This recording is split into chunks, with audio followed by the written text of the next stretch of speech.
In 1985, Washington, D.C. police had a problem with fugitives not showing up to court, and this is how they decided to deal with it. West 57th was allowed to observe that sting from the very beginning.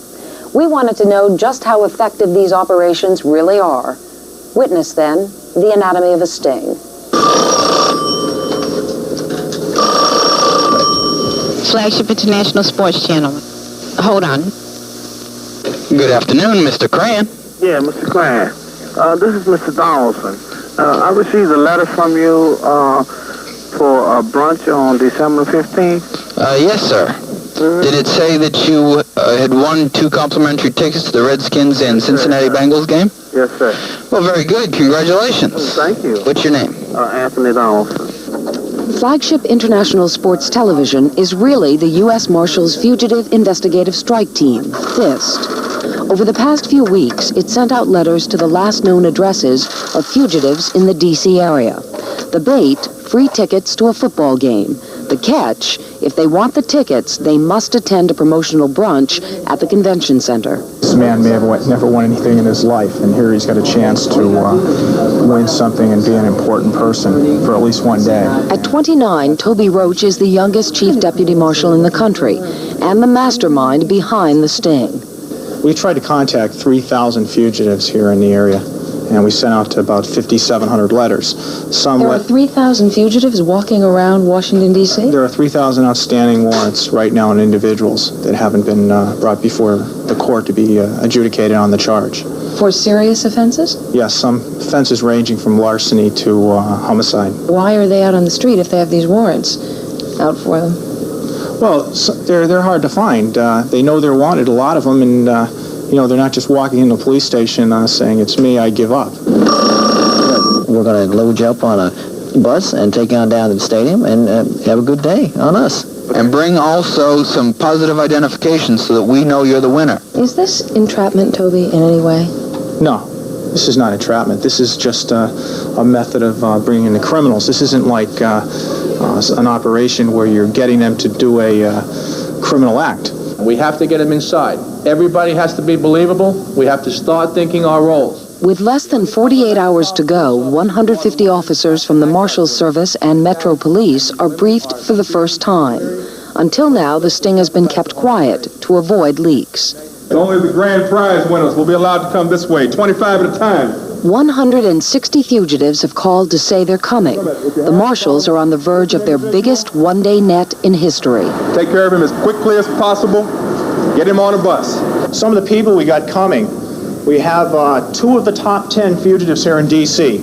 One's wanted for murder, another for armed robbery. So these people, even though it's going to be a carnival-like atmosphere, we have to take them seriously. Sunday, 5:30 a.m., Washington's Convention Center, the morning of the sting. We do not want any excessive force. Only the force necessary will be used in this operation, as always. Going over the PA system, what's going to go over there is, welcome to Flagship International. And now we have a special surprise. You're under arrest, put your hands on your head. So on surprise, you're going. Remember, bandits are greedy. We're going to play on their greed. The hook is already in. We want to sink the hook. And remember one thing, we're cops and we have to smile today. We don't normally smile at bandits. Today we have to smile. We have to kill them with smiles. All right. Van 2, Van 1. He's a definite winner. He tried every door on this side. Unmarked units completely surround the center. Downstairs, under every black tie, is a bulletproof vest. And sprinkled throughout the building are armed undercover cops. Congratulations. Sure. Congratulations. All right. James Swanson, alias Big Man. Convicted of assault with intent to kill, he's wanted for parole violation. Grand prize winner. Swanson's arrival is relayed upstairs, where the stage is set and the sting monitored from an overhead command post. Confirmed felon. Confirmed felon. Hail to the Redskins. You have a double winner, and it's a top 10. Be advised. Congratulations, Mr. Watkins. Double winner, the Marshal's code for armed and dangerous. Charles Watkins is an escapee wanted for murder. His arrest will later be heralded as one of the Marshals' best catches, along with the arrest of Lloyd Golden, the other top 10 fugitive. Mr. Golden, he's wearing jeans, he's got a long tan overcoat on, he's a top 10. They want to isolate him, get him in the back. You're lucky today? Yes, I do. Today's your lucky day. You don't even know it, do you? One by one, the winners and their guests are led into a waiting room. All winners only. Only the winners, only the fugitives, will be sent upstairs in groups of 25. I'll see you in the Super Bowl. Hawaii, 4 tickets, bingo, front row. 4 more groups will follow before the morning is over. Let's party! Front row! I'm in the front row. We'd like to welcome you to the Flagship International Sports Television Inaugural Celebration.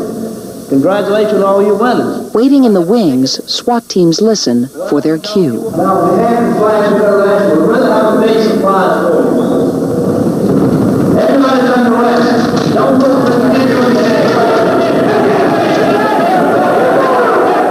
Command all units, trap has been sprung.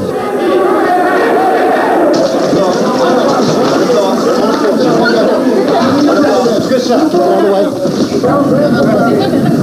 If you wanted to get me, you could have came to my house, man, and they know where I live at. My parole officer knows where I live at and everything. I had to go through all these changes, man. You didn't have to wait the government's money for that. That's totally ridiculous. The cop always likes to con a con. It's very frustrating chasing him, but this way, we get him where we want him, when we want him. I love it. Everybody else here loves it too. That's not me. This is Charles Watkins, believed to be a D.C. top 10, a murderer. Do you know my name is Charles Watkins? He's my son, and I'm on this bus.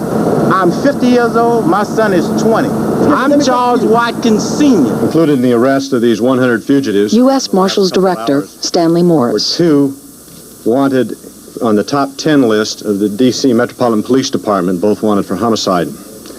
I believe this is perhaps the largest single sting, one-shot operation of its kind. You told me the Marshals had apprehended 2 of the top 10 fugitives in Washington, D.C. What happened to those? We were wrong. Both cases? Yeah. Both cases. Lloyd Golden had never been a top 10 fugitive, although he was wanted for the sale of narcotics. Charles Watkins Sr. was later released, along with 10 others who'd been falsely identified. Among the arrested, there was 1 attempted murderer, 3 escapees, and 7 robbers. But 55 were wanted only on misdemeanors, including 6 traffic offenders. Do you think that the sting operation in D.C. was a success or a failure? Oh, I think it was a success. I mean, it did a number of things. I mean, it arrested nearly 100 people in a fairly inexpensive way without any injury, and those people, if we hadn't run it, would still be out on the street. The Marshals spent $22,000 to nab 94 fugitives. That would have been cost-effective, but just 3 weeks after Operation Flagship, only 22 of those arrested were still behind bars. In the past 4 years, fist operations have netted some 10,000 cons, only to see half of them released within a week. Still, the Marshals say they'll continue running stings, because it's not their fault the dragnet is full of holes. How effective can stings be if you catch the fugitive and 1 week, 2 weeks, 3 weeks later, they're gone again, they're back on the streets? Well, first of all, they're not all on the streets. Many of them do. Majority are. That's not just stings. What we're really talking about here is there something wrong with the system of justice, which being charged and convicted does not result in any incarceration. The prisons and jails are overloaded, and that's the reality. And it's not just the reality in the District of Columbia. It's the reality in New York and in Houston and Los Angeles and Chicago. The fact that 25% get out, or the fact that 50% get back out, doesn't mean that they're good people. Doesn't mean they ought to be back out on the streets. It means that's what happens. What happens in a sting is the Marshal Service gets a lot of praise. Its overworked employees get a morale boost. The public feels justice is finally being served, and yet the number of fugitives continues to grow. That day in December, the Redskins won their game, but went on to lose the season. The same might be said of the Marshals. Now, I didn't think you you could do that by misleading people with a prize. And I didn't know it was legal for you to pose as a whole different company to apprehend a criminal. And, well, you should have just paid, went to court, got your sentence, be an adult. But, hey, sometimes life be lifing and you be lifing. But, let me know what you think in the comments. Don't forget to like and subscribe. Don't forget to hit the notification button. It's free, Slam.